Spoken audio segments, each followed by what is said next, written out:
Hello guys, so what I want to talk about today is how I try to save my calabrese that you can see in the back from green caterpillars, which basically go out from the eggs made by the laid by the small white butterfly.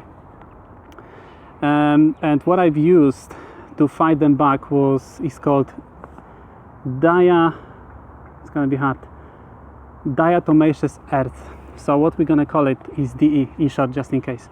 So what I'm going to talk about how I try to fight them back using this product, what results I have, what are the bad things about DE as well, and then I'm going to tell you what I'm planning to do next year to avoid problems like this altogether.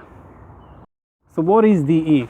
So basically this is like remains of those very small organisms. We're talking algae which has this hard shell, and basically how you get it is you have to mine it. So all those remains were there for millions of years, and we have to basically mine it, and once you do it, then it's being ground into fine powder.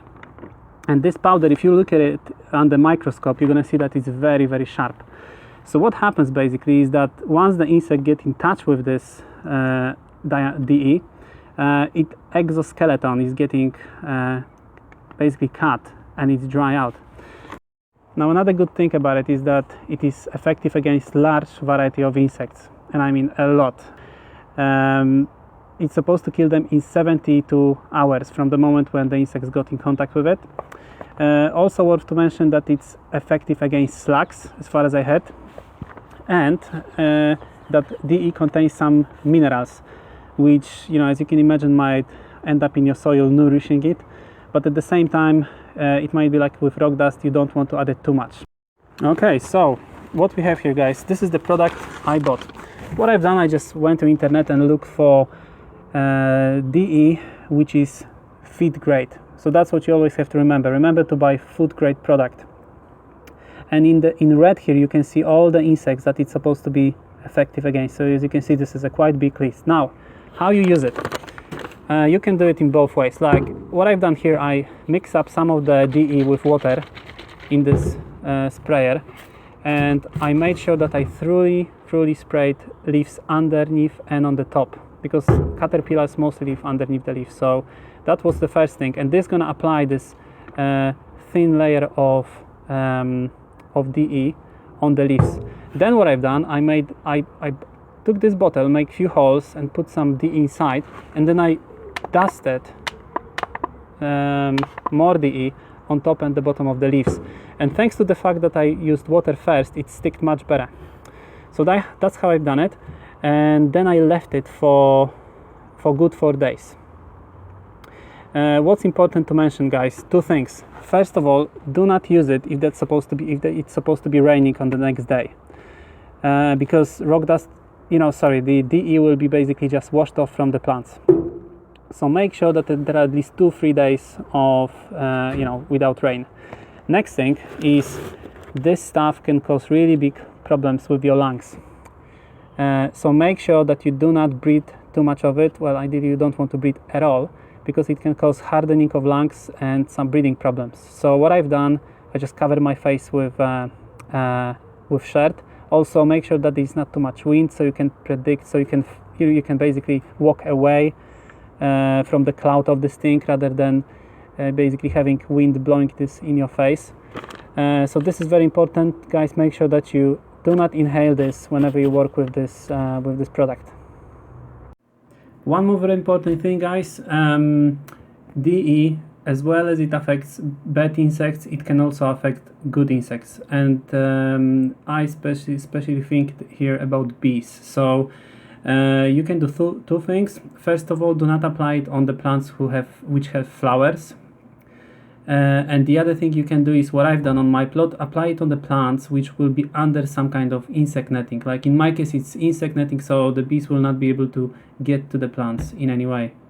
So always keep that in mind when using this product. Now I came here 4 days ago, and I've noticed that these plants were covered with the green caterpillars.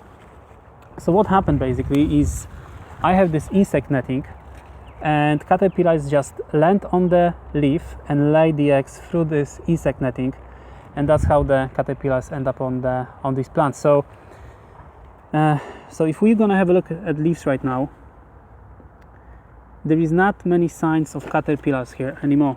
Now before I had at least 5 to 6 on each leaf. Now I still occasionally have one, like you see for example here. But guys, honestly saying, it's nothing comparing to what I had before. Now another thing I want to show you is, if we're gonna move to the left, this is where my radishes are.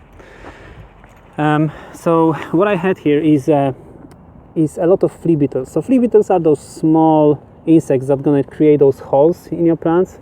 Now this might be a problem for the seedlings, or if you have some baby leaves, lettuce. But for mature plants, you know, they will not cause any trouble. So when I was using DE, I wasn't really targeting flea beetle, but I also spread it on those radishes, and I can see that the flea beetles are basically gone. So before, when I put hand like this, you know, like when I brush it, I had a lot of those small insects jumping everywhere. Now I see that you know, that the numbers are gone.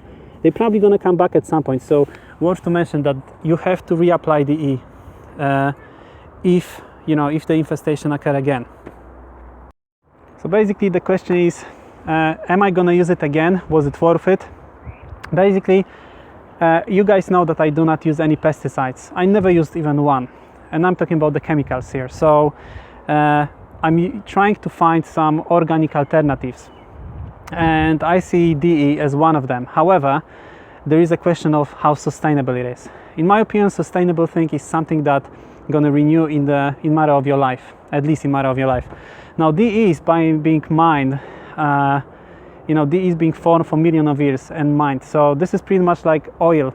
It's not renewable resource. So what I think is that even if we use it, it's still organic. You know, it doesn't leave any residue, and it doesn't affect your plants in any way. It's still kind of it's organic and natural way, but as far as I can see it, it should be used only if you need it. So only if I have like really big infestation, this is when I can use DE. Also, you know, there are the other products on the market. There is neem oil. I think there is even Epsom salt. So I still have a few other to try out. But if to summarize the DE experiment, it did the job. It removed most of the caterpillars and it stopped the infestation.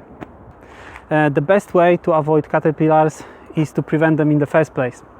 Now, what I want to do in my case is use this veggie mesh next year on all my brassica plants. So basically what we have here is another brassica patch, but these guys are covered by veggie mesh, which has much more finer texture than the insect netting. So if you have a look at them, they still have some caterpillar damage. These holes here are made by slugs, but we have some caterpillar damage here. And if we go under the leaves, we can see a few caterpillars here and there. But comparing to, like, if you're gonna have a look at this plant and this over here, you know, you can see the difference straight away. So most likely what happened is that there's some butterflies still manage to lay the eggs through this environment, but the numbers are much smaller. So, you know, I can easily manage all those caterpillars on this leaf, even by literally crushing them by hand and crushing the eggs or removing the leaf. While, you know, this was just a full infestation, so I couldn't do anything about it. I like to lay this mesh on the plants. See, I don't want to create any permanent structures like cages covered with mesh, because I found it easier to manage. It's like next year here might be like lettuce bed, which is going to be covered only with the netting, which is the same size, and this veggie mesh will go somewhere else. Where if I would have a construction, you know, this construction will always be there, and it will be actually harder to manage it. So that's what I'm going to do. That's what I'm planning to do. Use veggie mesh on both brassica beds to avoid caterpillars problem. Also, there are other ways to avoid caterpillars. You know, the bottom line is just to make sure that the butterfly will not go into the contact with the brassica leaves to not lay the eggs. And I've seen really good example of cages which are covered with the scaffold netting, which is way cheaper than veggie mesh. and it's doing amazing job and covering and preventing the caterpillar problem. And you can observe it in, for example, channels of Nigel, which is called MuddyBootz, and I will also recommend Terry's channel. So jump in and you can guys see really good examples of the brassica cages. Now the other way you can avoid it, problems like this, is by hiding your brassicas among the other plants in your garden. So how does it work is basically there is a lot of plants with different fragrance, like herbs and so forth, and insects are simply getting confused and cannot find brassicas among them. So a really good example of it is on the channel called 1 Yard Revolution, run by Patrick. Also recommended for you guys. Have a look, see maybe this is how you're gonna do it in your garden. All right, so it's 9 p.m. already. I would be happy to stay on the plot, but I have to go home. So anyway, that's gonna be it for this episode, guys. I hope it was helpful. You know, as I said, I'm gonna try the other products as well. Also, the other thing I read in the internet is that some people suggesting using grind eggshells, which is supposed to work in the same way as the DE, but I didn't try it yet, so do let me know if you had any luck with it. And that's gonna be it for now. So I'll see you next time, guys. Have a great week. Bye.